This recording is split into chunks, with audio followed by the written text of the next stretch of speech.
C'est la canicule, il fait chaud et j'ai décidé de faire ressortir Salty Margot. Mais une Salty Margot, c'est gentil quoi. Mais quand même, dire 2-3 vérités là. Parce que récemment, j'ai croisé beaucoup de monde. Je suis allée à Paris, j'ai dû parler à 500 personnes en 2 jours. J'ai ensuite enchaîné avec pas mal de réunions, pas mal de clients, etc. Et en fait, il y a plein de choses que je vois et je le dis individuellement à certains clients et ensuite, j'ai pas le temps de le dire aux autres. Bref, mais en gros, j'ai tellement travaillé avec des entrepreneurs, des chefs d'entreprise de tout âge, vraiment, et de tout background, que j'arrive à analyser, en fait, une personne et j'arrive à dire, j'arrive à voir si, comment elle est, ça va lui permettre de réussir. Bien sûr, il y a des choses qu'on peut changer, hein, qui peuvent nous permettre de réussir, ou des fois il y a des blocages, ou des fois on n'est pas au top, etc.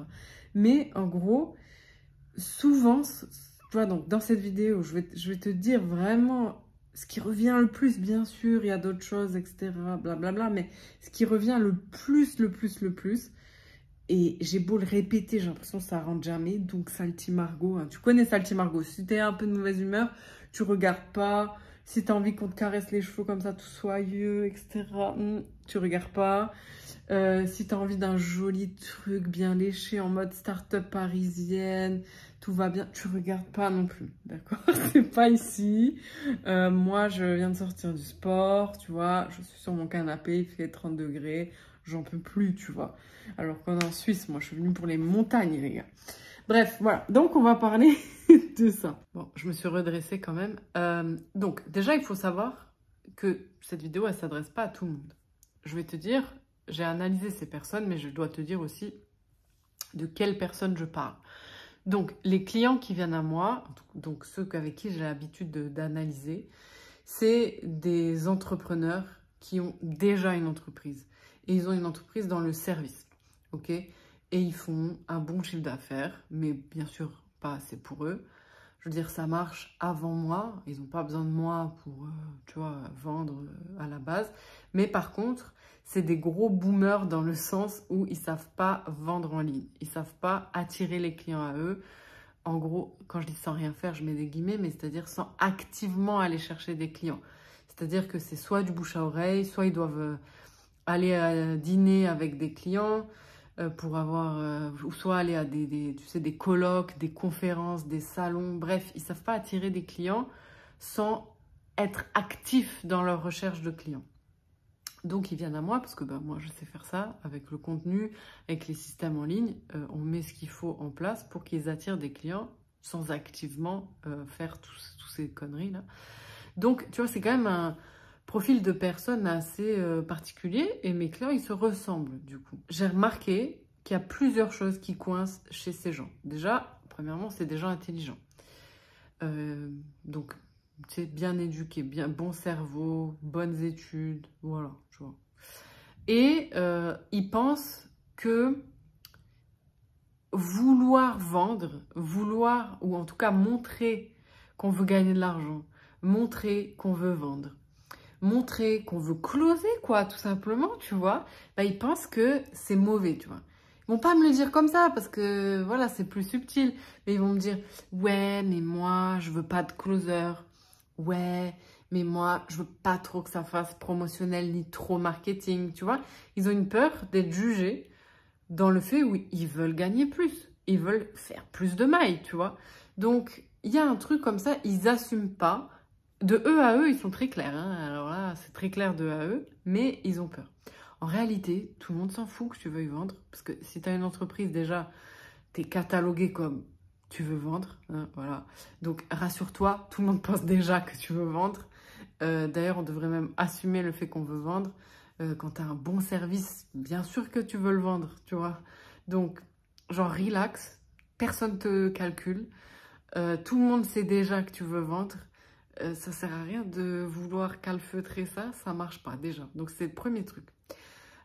Ensuite, deuxième chose, c'est alors là aussi c'est toujours un peu subtil, hein. Moi je te le simplifie pour la vidéo. Bien sûr mes clients ils vont jamais le formuler comme ça. Là je te fais genre 3 sessions de consulting en 30 secondes pour t'expliquer leurs problèmes.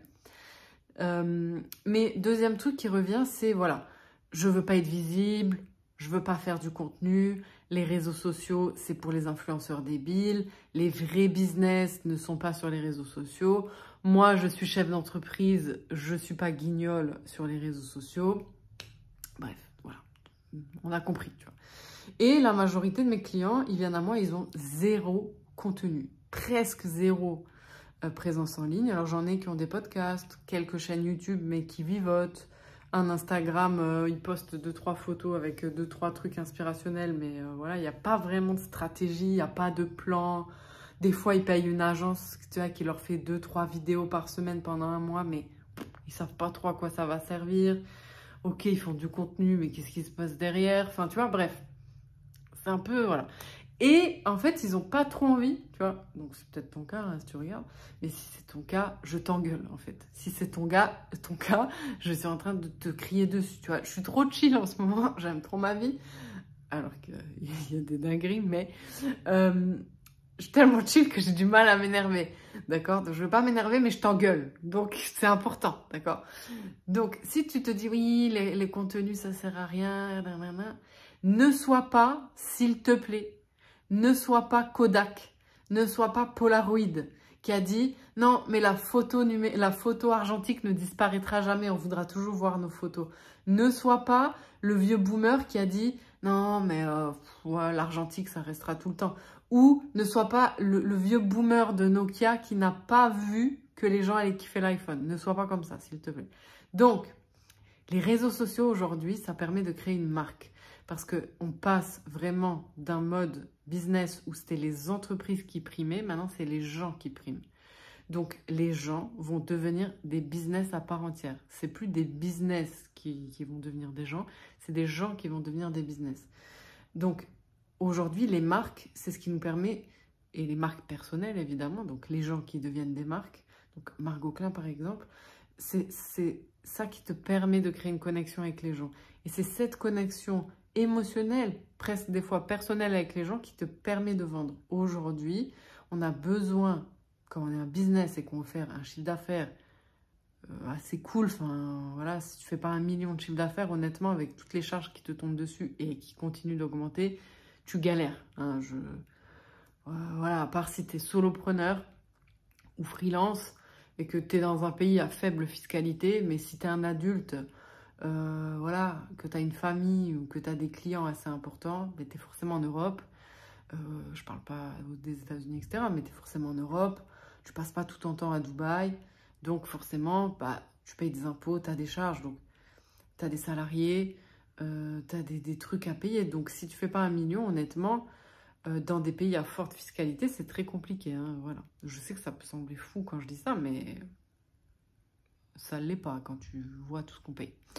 Donc, le contenu aujourd'hui, c'est important. Donc, si tu n'as pas ce contenu, si dans ta tête, tu dis non, je veux rester invisible toute ma vie, tu vas mourir dans 2-3 ans. Ta mort sera lente, ta mort sera discrète, mais tu vas mourir. Je parle de ton business, évidemment. Donc ça, c'est la deuxième chose. Le troisième point que je vois sur les gens qui n'arrivent pas du tout à réussir, enfin, les gens que tu vois, quand je les vois, je les analyse avant même d'analyser leur business, je sais qu'il va y avoir un problème. C'est quand c'est des gens qui sont OK avec le fait de stagner et qui sont OK avec le fait d'être un peu bof, un peu médiocre. Bien sûr, ils ne vont pas dire je suis médiocre, mais qui sont OK pour l'à peu près. Donc, demande-toi, sois honnête, est-ce que tu es OK avec l'à peu près? Est-ce que tu es OK de stagner quelques mois? Ou est-ce que tu ne supportes pas, mais supporte pas sincèrement stagner? Parce que vraiment, le truc de je ne supporte pas stagner, c'est le truc numéro 1 que je vois chez tous les entrepreneurs qui réussissent. C'est pas forcément les plus beaux, les plus intelligents, etc. Bon, ils sont intelligents quand même, hein, faut pas dire ce qui est. Mais ils détestent stagner. C'est-à-dire que ça les rend ouf de stagner. Et ils sont obsesses, tu vois, par... Limite, c'est des contrôles frics. Ils sont obsesses par ça doit être parfait. C'est des malades mentaux, tu vois, sur ça.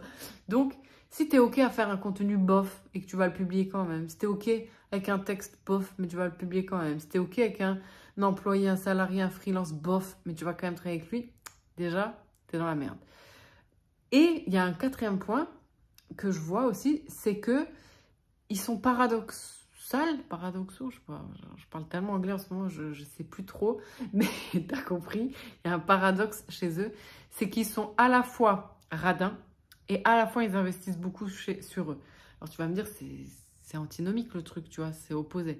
Ouais, mais pas tant que ça en fait. Ça veut dire que c'est des gens qui vont mettre l'argent pour développer leur entreprise, pour gagner du temps, donc ils vont bien s'entourer, mais ils vont pas dépenser 10 000 balles dans un site internet par exemple.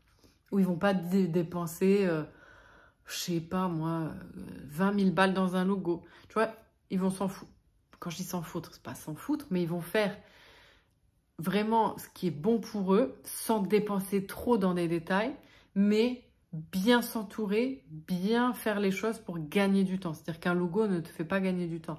Un site internet joli ne te fait pas gagner du temps. D'ailleurs, les sites internet qui convertissent le mieux, c'est souvent les plus moches. Je sais que les designers ne veulent pas entendre ça, mais c'est le cas. Ou les plus simples. Regarde le site d'Apple, il est très simple. Il n'est pas moche, mais il est simple. Donc, ils vont pas, tu vois, avoir les plus beaux bureaux, je sais pas quoi, dépenser 1 million dans leur bureau. Mais ils peuvent dépenser 1 million dans leur équipe, 1 million dans les gens qui les accompagnent. Voilà, donc ça, c'est ce que j'ai remarqué. Donc, ils peuvent être radins d'un côté et puis ne pas hésiter à investir sur eux. Et ça, je l'ai vu chez n'importe quelle personne que j'analyse et qui réussit. Et à l'inverse, chez n'importe quel entrepreneur qui va avoir des blocages. Bien sûr, ce que je dis, c'est pas fataliste, hein. On peut tous changer, tu vois. On n'est pas des arbres, tu vois, on peut bouger, on n'est pas des pierres, on peut changer. Mais c'est quand même des choses qui reviennent.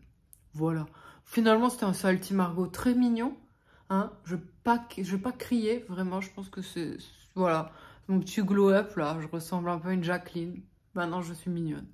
Voilà. Donc, je voulais te faire cette vidéo juste après ma séance de sport. It shows.